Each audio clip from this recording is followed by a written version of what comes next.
Suasana terasa hening dan tampak lengang. Beberapa rumah panggung tampak berjejer di antara hutan dan ladang.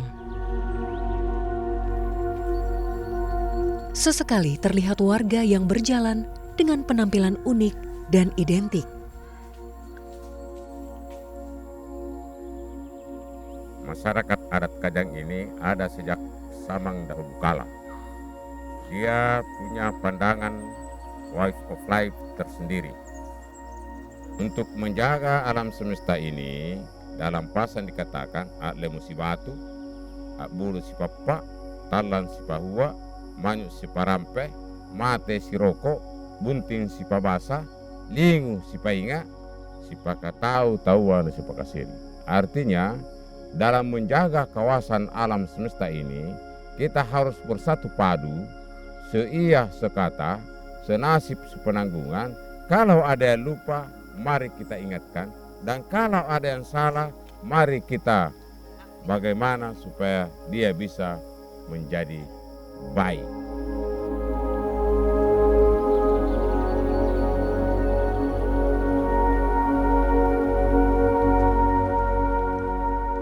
Keteguhan dalam memelihara adat dan budaya, pola hidup tradisional, jauh dari kesan modern, serta berangkat dari pasang Rikajang atau pesan moral berupa nasihat dari para leluhur menjadi kekuatan dan landasan hidup bagi mereka, masyarakat adat Kajang.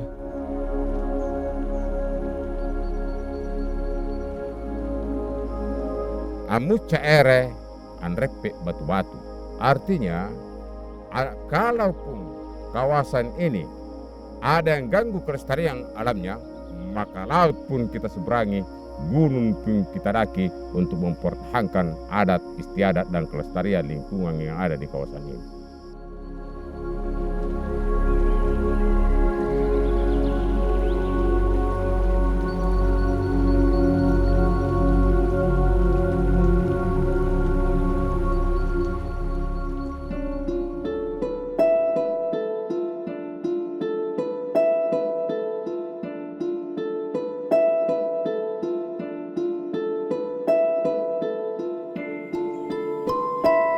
Semua warga di desa ini memakai pakaian serba hitam setiap harinya.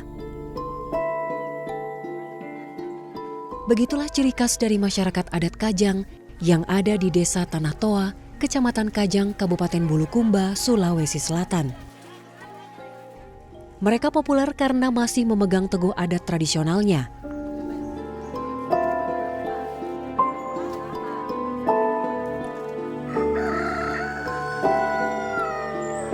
Secara garis besar, masyarakat adat Kajang terbagi menjadi dua, Kajang Dalam dan Kajang Luar.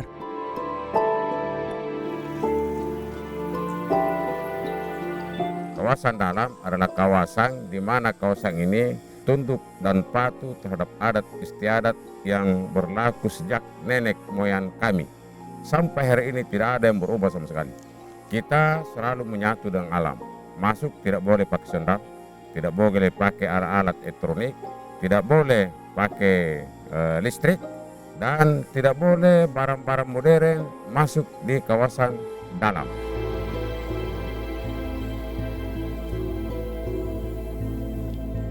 Nah, kalau di kawasan luar itu menyatu dengan budaya-budaya di luar atau berbaur dengan peralatan modern. Karena di situ mulai dari infrastruktur, kemudian dari sekolah, pasar, kemudian bangunan-bangunan rumah masyarakat itu sudah berbeda dengan masyarakat yang tinggal dalam kawasan. Bagaimana melaksanakan nilai-nilai adat itu sama dengan di dalam, itu tidak ada perbedaan.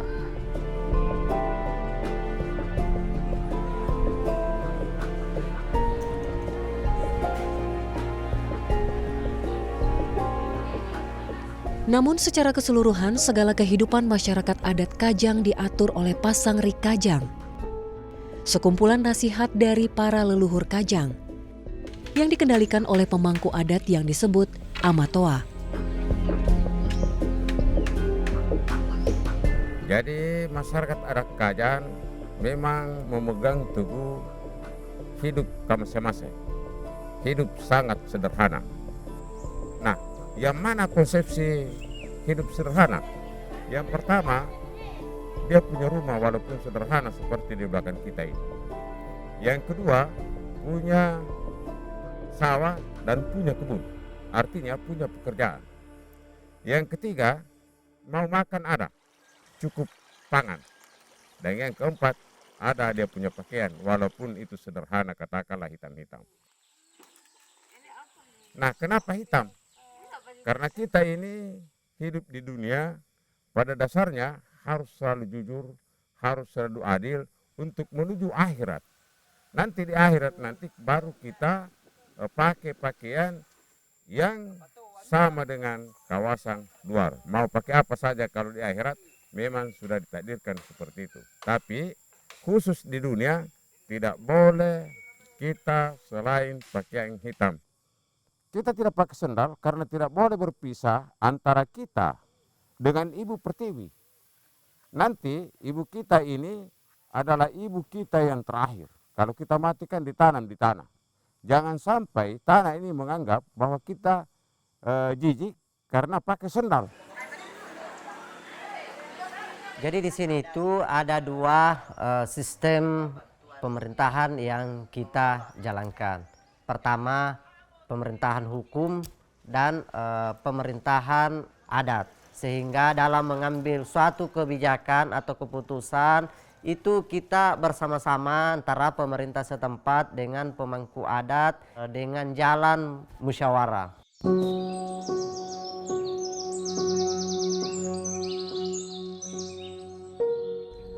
Rumah ini disebut rumah musyawarah. Biasanya para pemangku adat masyarakat adat Kajang berkumpul di sini untuk membahas perihal adat. Rumah ini sekaligus sebagai penanda dan batas bagi orang luar Kajang yang datang. Ada beberapa peraturan yang berlaku jika ingin melanjutkan perjalanan menuju kawasan Kajang Dalam atau sekadar bertemu dengan Amatoa. Di antaranya, mereka harus menonaktifkan alat komunikasi, tidak boleh berfoto atau mengambil gambar, melepas alas kaki dan menggunakan pakaian serba hitam.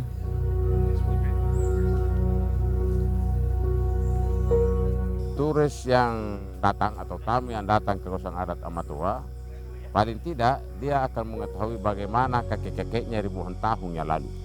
Begitulah keadaannya. Daerah ini terbuka, tidak tertutup, jadi tidak eksklusif. Kita juga tidak tarik kan, Amatoa juga larang di sana untuk ditarik retribusi. Kenapa? Masa ada cucu yang mau ketemu dengan kakeknya kok disuruh bayar? Jadi pesannya Amatoa bahwa semua yang ada di atas bumi ini dia adalah cucunya. Wilayah Kajang terdiri dari pemukiman, ladang hingga hutan adat, seluas lebih dari 300-an hektar. Hutan adat Kajang atau yang disebut Borong Karamaka merupakan hutan larangan yang tidak boleh dimasuki tanpa seizin dari para pemangku adat. Hutan hanya boleh digunakan untuk ritual dan upacara adat. Masyarakat adat Kajang juga memiliki hutan produksi atau hutan perbatasan yang disebut Borong Batasya. Hutan ini boleh dikelola dan diambil hasilnya untuk keperluan sehari-hari.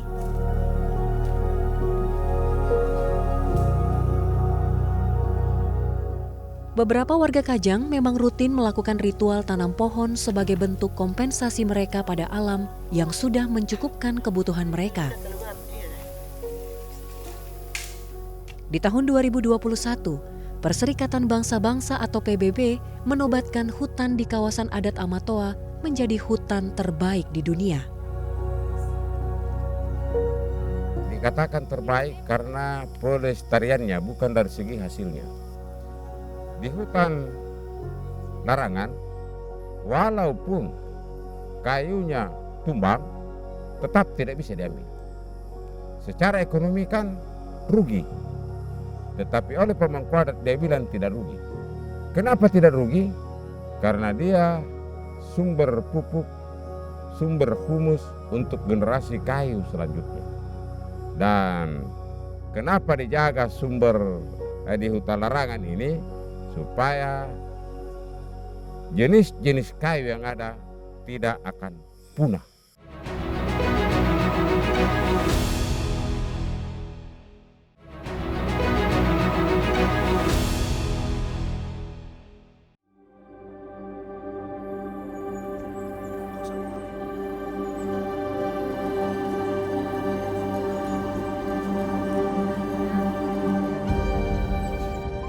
Rumah-rumah ini tampak serupa satu dengan lainnya. Bentuknya sederhana dan menghadap ke arah barat. Arah barat dipilih sebab mereka percaya bahwa nenek moyang orang Kajang berada di sana. Rumah berbentuk panggung ini terbuat dari kayu, bambu, dan rumbia. Masyarakat Kajang memang pantang membangun rumahnya dari bahan bebatuan. Jadi ukurannya itu harus 3 petak dan tiangnya ditanam. Tidak boleh ada pemisah antara tiang dengan tanah. Harus, karena penghormatan kepada Ibu Pertiwi. Terdapat 3 bagian besar dari rumah Kajang, yakni siri, posisi paling bawah rumah. Siri digunakan untuk memelihara ternak atau tempat menenun oleh para kaum perempuan Kajang. Lalu ada pula kalebala, yakni ruang utama untuk tempat tinggal keluarga. Serta yang terakhir adalah para, yakni tempat untuk menyimpan hasil panen sebagai cadangan persediaan pangan bagi keluarga.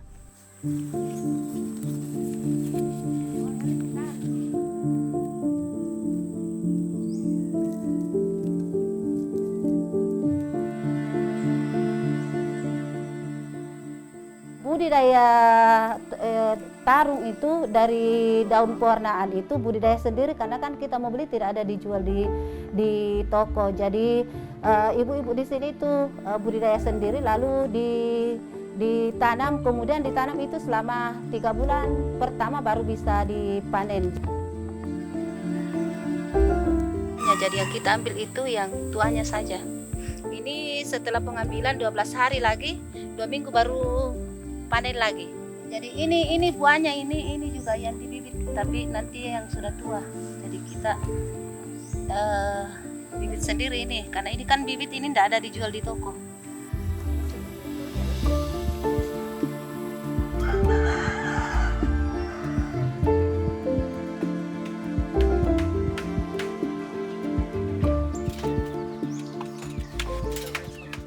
Umumnya, di hampir setiap rumah warga Kajang terdapat alat tenun.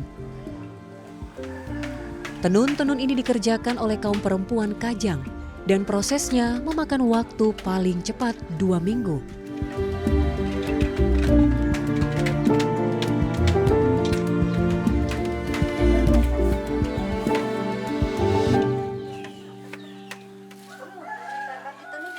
Tenun ini adalah warisan leluhur yang memang dari dulu sampai hari ini tetap masih dipertahankan, masih lestari. Baik dari umur anak SD itu sudah mulai diajari untuk memintal. Memintal itu adalah, kalau bahasa di sini adalah paturung. Di balik setelah di paturung itu ada namanya angane. Jadi angane itu adalah pembentangan benang lalu ditenun. Jadi seperti itu. Kain Kajang itu adalah salah satu sarung pakaian adat yang memang setiap hari yang ibu-ibu pakai dan bapak-bapak yang itu memang kebutuhan konsumsi pribadi sendiri. Kemudian menambah juga penambahan ekonomi bagi keluarga, karena itu baik di acara tradisi kematian maupun pesta itu adalah kebutuhan, sangat-sangat dibutuhkan itu kain.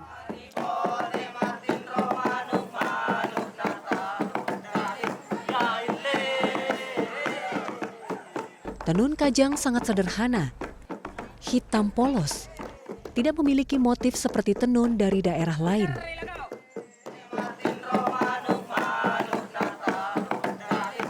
Iya, jadi filosofi dari dulu kan ini kain tenun kajang itu yang hanya dua warna saja dulu. Beriring dengan berjalannya waktu juga, ini kan tergantung dari kebutuhan pribadinya, dia mau warna pink, warna yang untuk ini motifnya saja.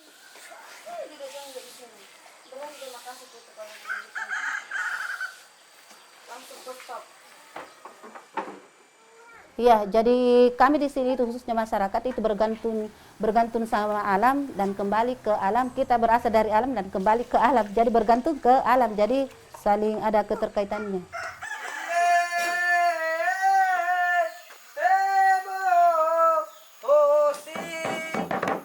Bagi orang Kajang, warna hitam adalah simbol kesederhanaan dan kesetaraan. Hal ini berangkat dari prinsip Kamase Masea, yakni sederhana. Dari pakaian hingga bentuk rumah, semua sama dan setara.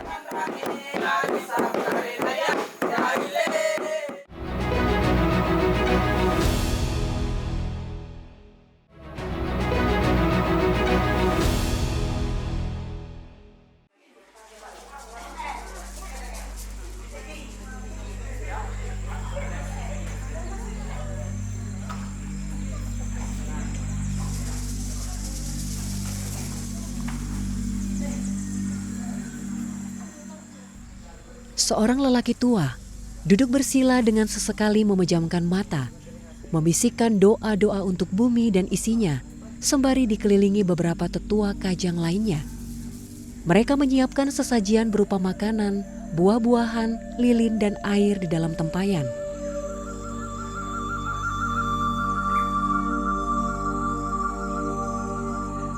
Setelah pemimpin ritual selesai berdoa, mereka memberikan tanda di dahi dan leher kepada setiap orang yang hadir di acara tersebut.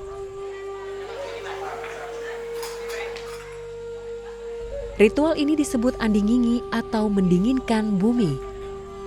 Ritual ini dilakukan hanya sekali dalam setahun oleh masyarakat Kajang di kawasan hutan adat.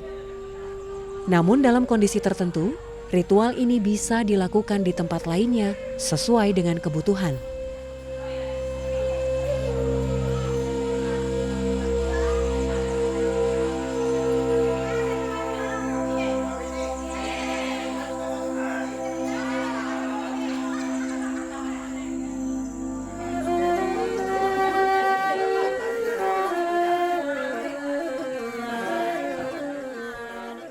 Walau tak lagi tinggal di kawasan dalam, orang Kajang di kawasan luar tetap menjalankan tradisi dan ritual sesuai adat nenek moyangnya. Keluarga ini sedang melakukan ritual ngalebangi. Ritual memperingati kematian salah satu anggota keluarga mereka beberapa waktu lalu. Mereka duduk bersama dan menyiapkan beberapa sajian untuk persiapan ritual.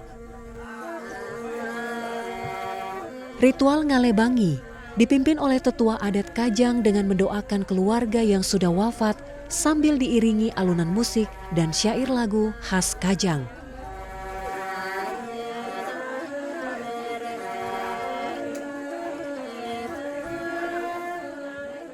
Mereka mengundang seluruh kerabat dekat dalam ritual ini. Tak hanya menyiapkan makanan bagi tamu yang hadir, pihak keluarga juga menyiapkan makanan yang sama bagi anggota keluarga yang telah meninggal dalam bentuk sesajian. Mereka mempercayai bahwa anggota keluarga tersebut walau telah meninggal, namun rohnya masih tetap bersama mereka.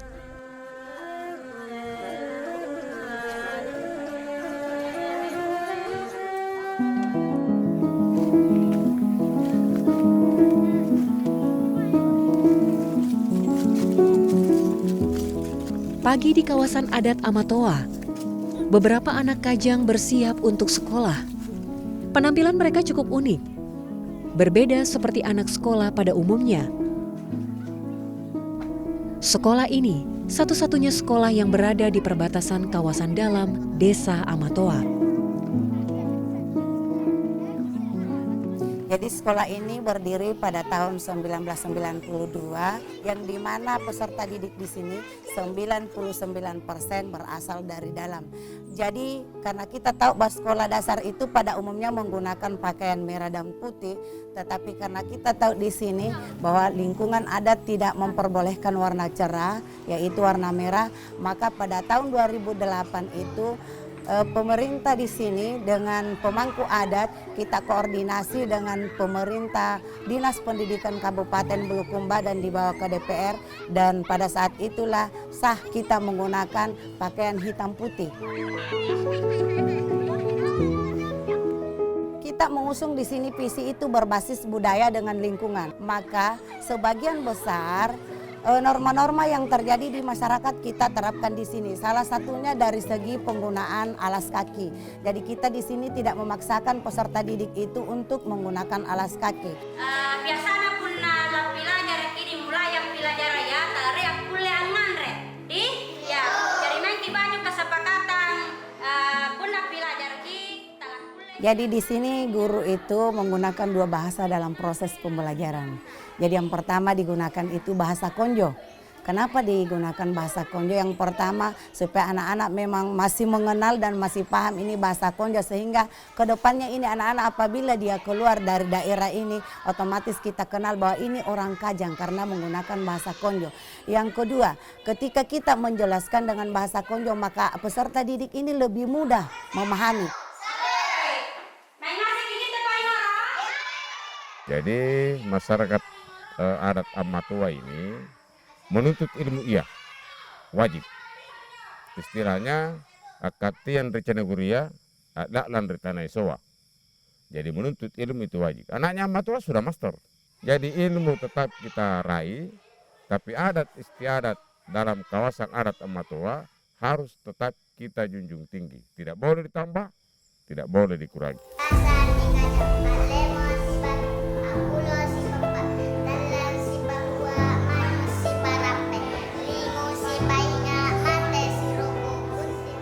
Meskipun hidup di era modern, masyarakat adat Kajang tetap teguh mempertahankan kebudayaan dan tradisi mereka.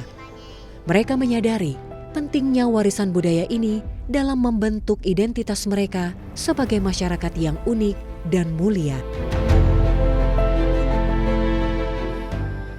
Tadi saya katakan bahwa masyarakat Kajang Amatoa itu hidup sangat sederhana, menerima apa saja adanya didapat sehari-hari. Kita tidak pernah mengatakan bahwa saya harus punya seperti ini, punya seperti ini. Kenapa? Karena pada akhirnya kita juga akan kembali ke tanah.